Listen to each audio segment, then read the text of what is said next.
approached you backstage, and I was like, oh yeah, the anti-hero story. And you're like, no, he's not the anti-hero. He just wants everyone dead. It's not like you're used nowadays to this kind of anti-hero who's like House MD, like with a heart of gold, just a little grumpy.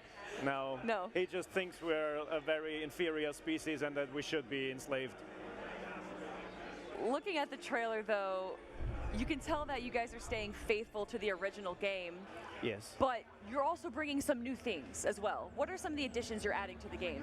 Well, basically, I think the first cutscene is a good moment to see like what we're keeping. So basically, the game is very well known for its humor, for its humorous dialogues. So those are completely unchanged. The story, the iconic story, the banter between these two aliens. And I think we'll maybe just enjoy that first iconic cutscene, and you'll see what I mean in terms of why these dialogues are so beloved.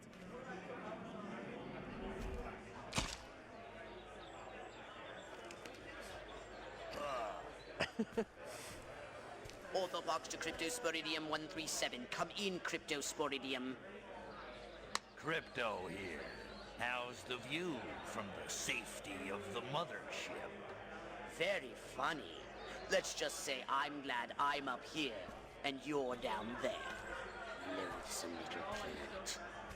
Now, Crypto, to ensure this invasion runs smoothly, it is imperative we identify the dominant life forms on this world. Those lactating bovoids are likely candidates. Surely you don't mean those foul-smelling gas bags beyond the fence? Yes, I'm afraid I do. But they're covered in nipples. Now, Cryptosporidium!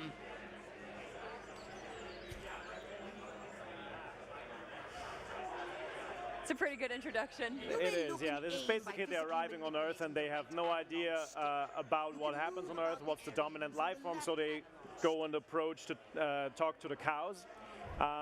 Here you can already see some of the new additions. He's much more agile, he can dodge, he can use the jetpack to slide across the ground and stuff like this, so we wanted to give him a lot more agility than in the original game.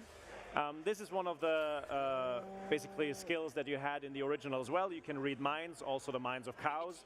So now they're reading the minds of the cows to find out like whether they are basically the lords of this planet. All the game is basically completely motion captured. Not the cows and not the alien, but all the humans are motion captured, and the cutscenes are much more elaborate than in the original. So here's right away one of the next iconic one. And you're saying that the voice lines are also the original voice lines from the game.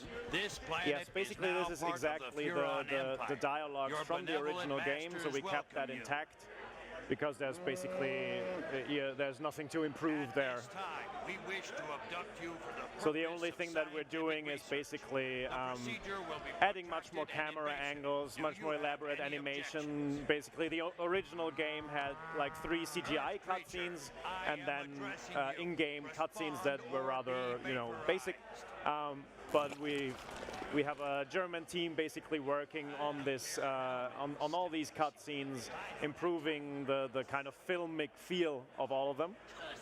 And now you can see one of the biggest things about the game basically is the telekinesis ability.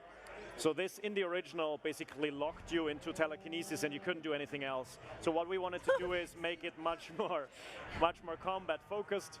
So as you can see, you can simply grab them and hold them up next to yourself. I feel and then so you bad. Can They're flailing so much.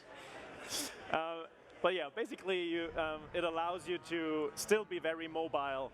And later on you'll see that when you now get a weapon, you can do all this simultaneously now. In the original, these were separate things. You either do your telekinesis, or you pop the brain of the human out of his head, or you shoot him. And now it's just like a seamless experience of doing everything at the same time. I don't think I ever wanted to throw a cow before, but I really have this strong desire now to throw cows. What other abilities, or maybe just a sense of progression, is that sort of something that happens in the game where you get more abilities? Exactly. So basically, this is the brain extract ability, which you can both do on deceased persons, but also on living humans.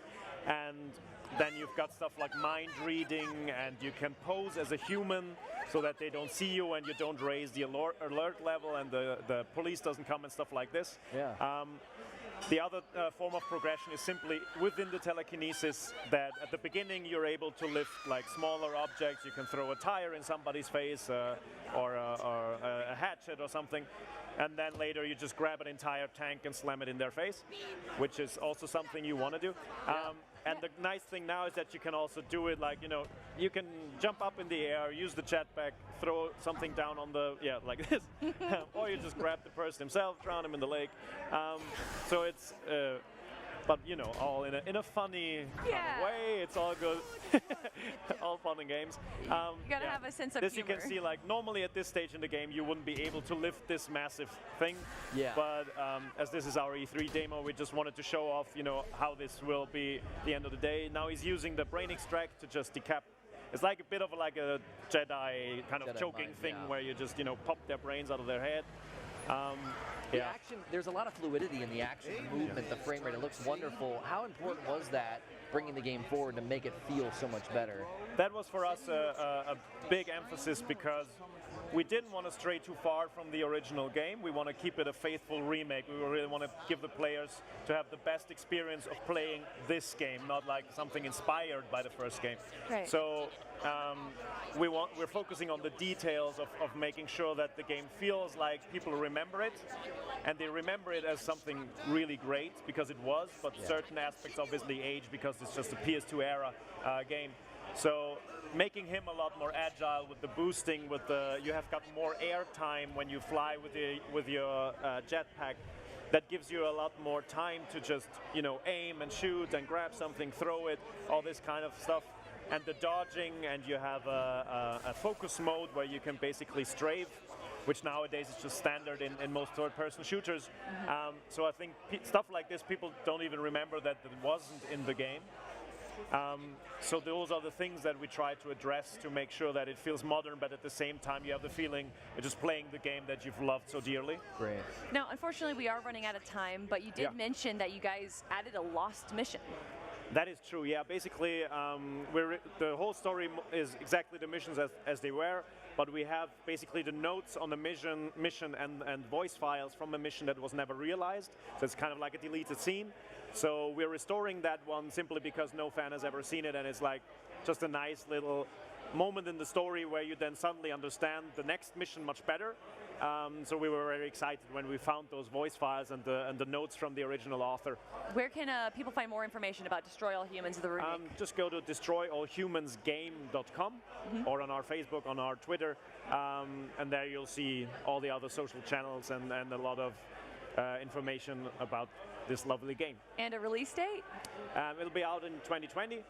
And we'll, end of the year or sometime we'll probably be able to tell when exactly. For now, it's somewhere in that wonderful next year. All right, beautiful. Martin,